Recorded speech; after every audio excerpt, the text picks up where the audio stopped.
لہٰذا تم ان باتوں پر توجہ دے کر خود کو دبلی مت کرو اور صرف وہی کام کرو جو تمہارے ذمہ، یعنی کھانا بناؤ، کھاؤ اور کھلاؤ۔ ہمارے معاملات میں دوبارہ سے مت بولنا۔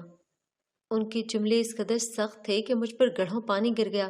میں نے بھائی کی جانب دیکھا تو وہ منمناتے ہوئے بھابھی کو چپ کروانے کی کوشش کر رہے تھے، مگر اس نے بھائی کی ایک نہ سنی اور میرے منہ پر زور سے دروازہ بند کر دیا۔ میرے تو ہاتھ پاؤں کانپنے لگے اور میں بے جان ہو کر چارپائی پر جا بیٹھی، سمجھنے کی کوشش کرنے لگی کہ میرے ساتھ ابھی کیا ہوا ہے۔ کافی دیر بیٹھی رہی مگر نہ بھائی باہر نکلا اور نہ ہی بھابھی۔ سورج سر پر آ گیا تھا، سارے گھر کے کام کرنے والے پڑے تھے۔ فارغ بیٹھنے اور سوچ سوچ کر کڑنے سے بہتر تھا کہ میں اٹھ کر کام سمیٹ لوں۔ ویسے بھی اس گھر میں میری صرف یہی حیثیت رہ گئی تھی، اس سے زیادہ میرا کوئی اختیار بھی نہیں تھا۔ کچن میں آئی تو پکانے کے لیے کچھ بھی نہیں پڑا تھا۔ آلو تھے، میں نے وہی پکا لیے، کیونکہ اگر سبزی کا بھائی کو بولنے جاتی تو پھر کچھ الٹا سننے کو ملتا، سو اس بات سے بچنے کے لیے مجھے یہی بہتر لگا۔ کھانا پکا کر میں نے برتن دھوئے اور سارے گھر کا کام سمیٹ دیا، مگر وہ دونوں ابھی بھی کمرے میں ہی تھے۔ کام کر کے چاہیے تو نہیں، مگر ان کے تاثرات سوچ کر چپکی سی بیٹھی رہی۔ اسی وقت وہ بھرپور اشتعال میں کچن سے نکلی اور میرے سر پر آن کھڑی ہوئی۔ تم نے خود کو سمجھ کیا رکھا ہے؟ مجھے اس طرح سے نیچا دکھانا چاہتی ہو؟ نہیں، مطلب کیا ہے تمہارا؟ نئی نویلی دلہن کا ایسے استقبال کرتے ہیں، شوربے والے آلو پکا کر؟ بھابھی باہر کھڑی مجھ پر چیخو پکار کر رہی تھیں۔ بھائی جلدی سے باہر آئے اور اپنے سامنے ایک مزید مورکا ہوتے ہوئے دیکھ مجھے وہاں سے جانے کا بولا۔ میں بجھے قدموں سے وہاں سے چلی آئی۔ جو کام بھی کر رہی تھی اس کے الٹ ہی ہو رہا تھا۔ میں سمجھ نہیں پا رہی تھی کہ بھابھی چاہتی کیا ہے۔ خیر تنگ آ کر میں نے کاٹ کباڑ والے کمرے کی صفائی کا سوچا اور 2-3 گھنٹوں کی مسلسل محنت کے بعد وہ کمرہ صاف کرنے میں کامیاب ہو گئی تھی۔ باقی پورا دن بھائی اور بھابھی کمرے میں ہی رہے، البتہ شام کو دونوں تیار ہو کر باہر چلے گئے۔ بھائی نے مجھے صرف اتنا بتایا کہ ہم دیر سے آئیں گے، کنڈی لگا لینا، مگر بھابھی نے تو میری جانب دیکھنا بھی گوارا نہیں کیا تھا۔ پچھلے 1 دن سے میرا دل بار بار ٹوٹ رہا تھا۔ اب سمجھ آ رہا تھا کہ لوگ کیوں شادی کے بعد بدل جاتے ہیں۔ میں نے خود کو بہت اکیلا محسوس کیا۔ اماں کی وفات بہت پہلے ہو گئی تھی، مگر ابا ہمارے ساتھ تھے۔ ان کی باہر ہی چھوٹی سی پرچون کی دکان تھی، سارا دن دکان پر بیٹھتے۔ ابا نے مجھے اور بھائی دونوں کو اسکول میں داخل کروایا تھا۔ میں تو بخوشی اسکول جانے لگی، مگر بھائی اکثر ہی اسکول سے چھٹی کر لیتا۔ جب ابا اسے اسکول نہ جانے کی وجہ پوچھتے تو کبھی وہ کوئی بہانہ بنا دیتا تو کبھی کسی بیماری کا بول دیتا۔ بالآخر ایک روز تنگ آ کر ابا نے پوچھ ہی لیا کہ تم اسکول پڑھنا بھی چاہتے ہو یا نہیں، تو اس روز بھائی نے صاف صاف منع کر دیا کہ اس سے نہیں پڑھا جاتا۔ ابا نے چپ کر کے بھائی کو اسکول سے ہٹوا لیا تھا، مگر میں جاتی رہی۔ 10 جماعتیں پڑھیں تو ابا بھی ہمیں تنہا چھوڑ کر ایک رات اچانک سے وفات پا گئے۔ وہ مشکل وقت تھا، محلے والوں نے مجھے بہت سہارا دیا اور وہ وقت بھی کٹ گیا۔ بھائی نے مجھے مزید پڑھنے کا کہا تو میں نے منع کر دیا، کیونکہ اگر میں پڑھنے جاتی تو پیچھے گھر خالی ہو جاتا اور بھائی کو بھی پریشانی ہوتی، سو میں نے پڑھائی کو خیر آباد کہہ دیا۔ مگر آج مجھے لگ رہا تھا کہ میں نے غلط کیا ہے، مجھے مزید پڑھنا چاہیے تھا۔ پتہ نہیں بھابھی کتنا پڑھ لکھ گئی ہیں جو مجھ پر ایسے روپ ڈال رہی ہیں۔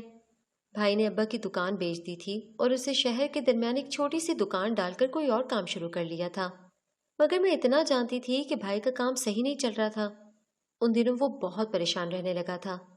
پہلے جس طرح کھلے ہاتھ سے پیسے خرچ کیے جاتے تھے، اب وہاں سوچ سوچ کر سب کچھ لیا جاتا تھا۔ اگر اتنا مشکل وقت تھا تو بھائی نے ایسے موقع پر شادی کیوں کی؟ میرے دل میں سوال اٹھا، مگر ساتھ ہی جواب بھی آ گیا کہ کہیں بھابھی کی وجہ سے ہی تو کاروبار متاثر نہیں ہوا۔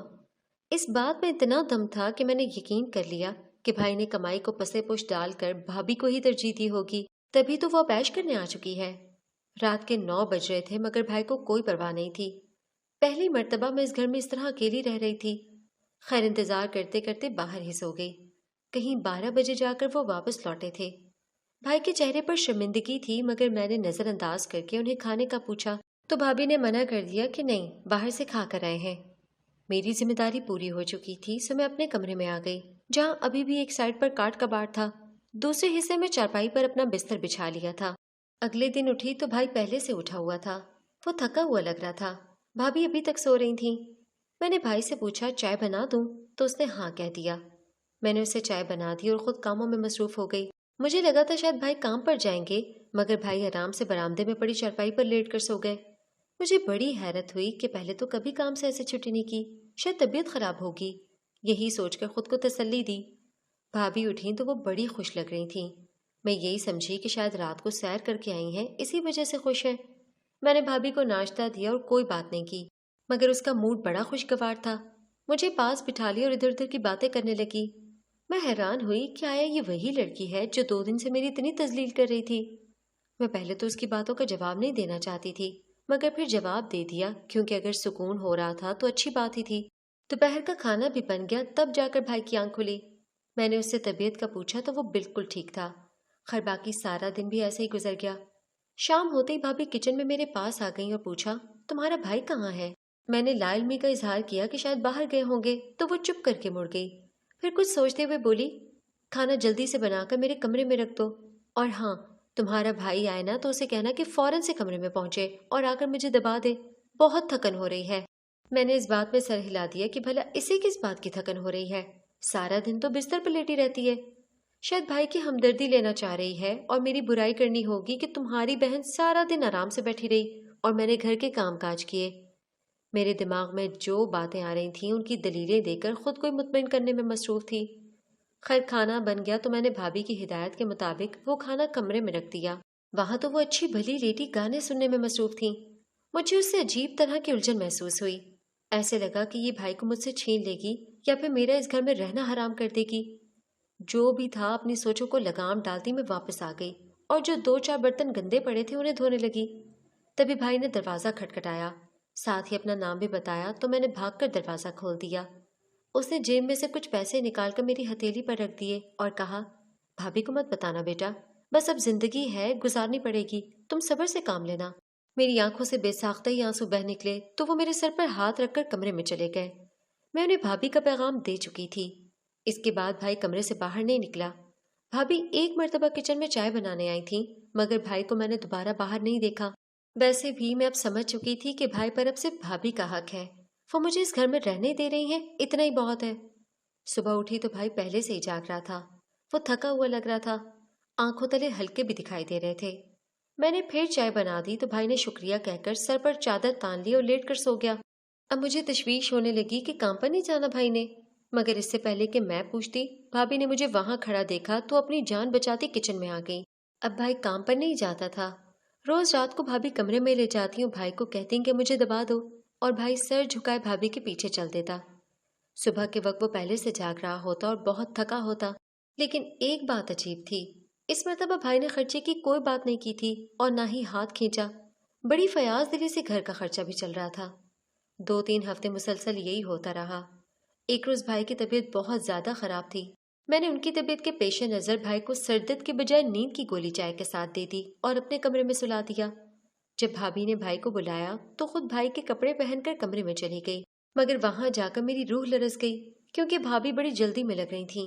اس نے بستر پر ایک عورتوں والا چمچم کرتا لباس نکال کر رکھا ہوا تھا، ساتھ ہی زیور اور میک اپ بھی پڑا ہوا تھا۔ وہ جلدی سے بولی، جاؤ یہ کپڑے پہن لو اور یہاں آؤ، میں تمہیں تیار کر دوں، آج بڑی دہاڑی لگے گی، جانتے ہو ایک شادی ہے، وہاں انہوں نے کافی ہجڑوں کو بلایا ہے، تمہیں بھی اچھی خاصی بخشش مل جائے گی، اور ہاں یہ باہر کا دروازہ بہت شور کرتا ہے، کل اس میں تیل بھی ڈال دینا۔ میک اپ جوڑتے ہوئے بھابھی مسلسل بولتی چلی جا رہی تھیں، جبکہ میں اپنی جگہ گنگ تھی۔ کوئی جواب نہ پا کر بھابھی نے پیچھے دیکھا تو وہ چپ کی چپ رہ گئیں، کیونکہ میری اڑی رنگت نے بتا دیا تھا کہ میں ہر بات سن چکی ہوں۔ میں چپ چاپ باہر نکل آئی اور پوری رات روتی رہی کہ کیسی عورت ملی ہے میرے بھائی کو جو اچھے خاصے مرد کو ہیجڑا بنا کر اسے بھیک منگواتی ہے، شادیوں پر نچواتی ہے۔ ساری رات رو رو کر خدا سے دعا مانگی۔ صبح جب بھائی کی آنکھ کھلی تو میں نے صاف صاف پوچھا کہ کیا ضرورت ہے اپنی اچھی بھری دکان چھوڑ کر ہیجڑا بننے کی۔ وہ رونے لگا۔ میرا بھائی زندگی میں پہلی مرتبہ میرے سامنے رو رہا تھا۔ کہنے لگا، میں موٹر سائیکل پر جا رہا تھا کہ نینا کی ماں اچانک سے میرے سامنے آ گئی اور وہ مر گئی۔ اس نے مجھ پر قتل کا کیس کرنے کی دھمکی دی، ساتھ ہی 10 لاکھ روپے بھی مانگے۔ میں کہاں سے دے سکتا تھا؟ اس نے مجھ سے نکاح کر لیا، اب یہ روز رات مجھے ہیجڑا بنا کر پیسے کمانے بھیجتی ہے۔ میں اپنی عزت کا جنازہ خود اٹھاتا ہوں، مگر میں تھک گیا ہوں سچ چھپاتے چھپاتے۔ میں نے بھائی کو کہا، اگر کسی لڑکی کی ماں مرے تو وہ ایسے خوش و مطمئن نہیں ہوتی، یہ ضرور جھوٹ بول رہی ہے۔ بھائی کی نا کے باوجود ہم اسی جگہ گئے جہاں یہ سب ہوا تھا۔ وہاں جا کر علم ہوا کہ وہ عورت تو کرائے پر کام کرتی ہے، اور وہ جو اس کی بیٹی بنی تھی پورے علاقے کو لوٹ چکی ہے، کبھی کس بہانے تو کبھی کس بہانے۔ اب شاید اسے گھر بسانے کا خیال آیا تو بھائی کے ساتھ نکاح پڑوا لیا۔ ہم اس عورت سے بھی ملے اور وہ بھی اچھی خاصی تھی۔ اسی روز جا کر بھائی نے کچھ بھی کہے سنے بغیر اسے طلاق دے دی۔ وہ ہمیں مارنے کی دھمکیاں دے رہی تھی، مگر بھائی نے زیادہ مہلت ہی نہیں دی اسے، اور ہم وہ شہر چھوڑ کر ایک نئے علاقے میں بس گئے۔ آج بھائی کے 3 بچے ہیں۔ میری شادی بھی ہو چکی ہے، مگر یہ واقعہ کبھی نہیں بھولتا۔ اس لڑکی کے متعلق کہا جاتا ہے